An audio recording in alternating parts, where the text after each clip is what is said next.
What's up everybody, and welcome to the channel. Today we're going to take a look at the 991.2 Porsche 911 GT3. This one is finished in blue sapphire, my absolute favorite color for this car. So let's go ahead and pop the engine compartment. So what is powering the 991.2 GT3? As you can see, we have the amazing 4-liter flat 6. Unfortunately, this is all you see, some carbon fiber and one of the fans. However, this engine is pretty wild, pumping out 500 horsepower and 339 pound-feet of torque. It's a rear-mounted motor, rear-wheel drive, 7-speed PDK dual-clutch transmission, and it can even do 0 to 60 in 3.1 seconds, topping out at 197 miles per hour. This is a pretty sweet track-focused car. So now let's go ahead and push that and close it up. So if we move on to the styling, obviously beautiful spec. Let's start up front with these LED headlights. You're gonna see the traditional Porsche design being round LEDs. You also have the LED daytime running light, and then just such a clean design. I love this generation. I feel like this is aging so well. You can see we have a huge opening to allow cooling, a nice front splitter, more openings for cooling, and then just the bumper just comes nice into the front. Got a nice vent up in front as well with your Porsche crest over the front area, and it just comes together so nicely. At the side, we get center lock wheels, 20-inch diameter, with the red caliper as well as the slotted rotors. You get a really clean front fender with your fuel cap as well, and then just super clean lines all throughout the side. You can see the body color on the mirrors along with the door handles, and I love that Porsche design. Of course, this looks how a 911 should look. They don't really change the design, but it just looks beautiful. It's sleek and subtle, it's just the way you want it. The rear fenders are massive too. I love the designs and all the aero. You can tell this thing is gonna cut through the air. And then in back, we get a massive wing along with more intake ducts. You get the 4-liter badge written and a little bit of black contrast. And then a nice set of LED taillights sunk in super nicely into that bodywork. Really clean rear end, more of this plastic color down below for the diffuser, along with a dual center exit exhaust, blacked out badging, and just such a wide rear end. This thing is beautiful. Now, before we hop inside, let's take a look at that front area. So you have a key fob, and you can press this and actually automatically open it up from outside. Finding the catch, we can lift this up and you get quite a lot of storage. This is actually a practical supercar that you can genuinely use. 2 people, not even an issue, using this as a daily or using this as a road trip car. And going ahead and closing it, entering into the interior, we have that Porsche shape on the key fob with lock and unlock. Nice set of door handles. And then this car has a more conservative spec, which I actually really like.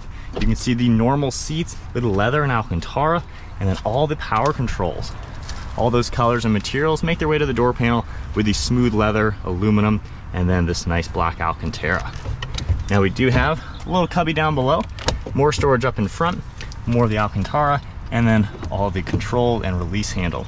Now the front and rear, you can open them up, and then hopping inside, these seats are incredibly comfortable and supportive. So honestly, if you're gonna daily your car, this is the spec to get. Now the key, traditional for Porsche, is on the left side. Insert that into the ignition. We can turn everything on and put my foot on the brake. We will roar to life that flat 6. All the screens turn on, climate controls. Now in the center, we have a massive tach. Of course, revving to 9,000. You have the speedometer, oil and temperatures. You have fuel on the right, and a small screen, and you can actually cycle through it using this dial. And I like how you're gonna see performance information, vehicle vitals, audio and phone integration, a little navigation screen as well, and then quite a few more things which will pop up. So pretty cool to see that type of new technology in the previous generation car still. Really simple steering wheel, no buttons on it. This is a driver's car.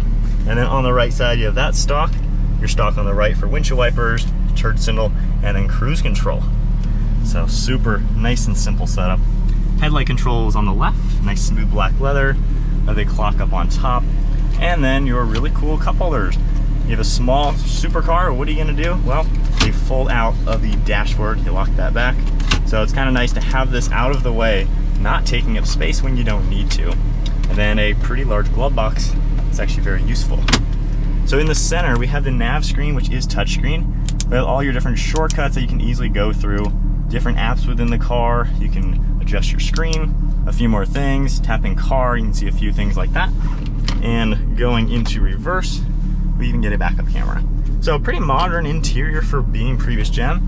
And then down below, we have all the climate controls, dual zone temperature, all of your zones are on this side, fan speed's right in the center. And then we get some aluminum for your shifter, all of your sport mode controls, exhaust, suspension, traction control. And then a little bit of storage under here, almost looks like a wireless phone charging pad. And then we have a little lighter in here as well if you need to start a fire if you're out camping in your GT3. But beautiful interior. In back, no seats in the GT3. However, as you can see, we have quite a lot of storage space to make this even more of a useful track car. So with all of that said, let's go for a spin in the GT3. So setting off now in the GT3, the cool thing with this car, it honestly can tone down to feel like a pretty normal daily driver. I mean, all the conservative drive modes and everything, and it feels really normal. It's super comfortable to sit here. Just slowly accelerating, letting the car do everything. It is really easy to drive. You have a great view out the windshield. The windows are huge, so much visibility. Good rear view as well.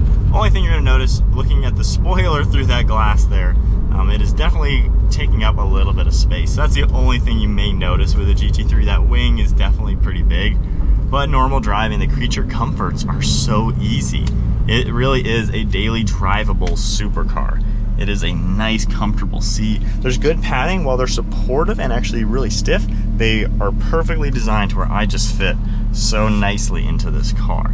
And then from here, we go into all the fun modes, manual mode, and after we get through some of this construction, it is so nice how the paddle shifters are responsive, and this shifter is in a really good place to where it's kind of right where you want it to use this as a shifter or the paddles. So it's a really cool blend with this car. It just feels like the perfect supercar and yet a perfect daily driver. And even in the stiff suspension mode and everything, it still is perfectly fine on the road. And then the steering in the GT3, you can tell it is like a little go-kart. Being rear engine, the most of the weight is in the back. It is just so precise.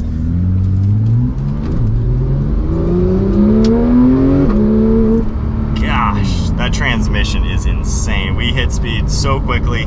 It's not crazy fast the way this car is designed. Obviously it's not a turbo or a turbo S or anything, but you can just tell there's so much to give with the engine. It just wants to scream.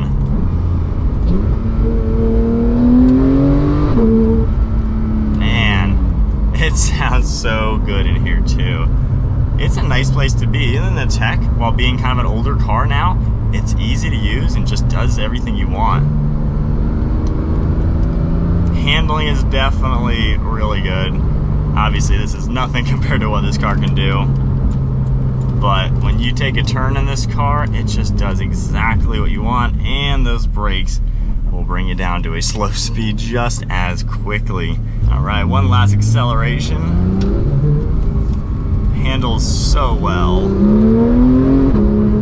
Gosh, you literally can just rip this car around. It is so well done. You can't go wrong with the GT3.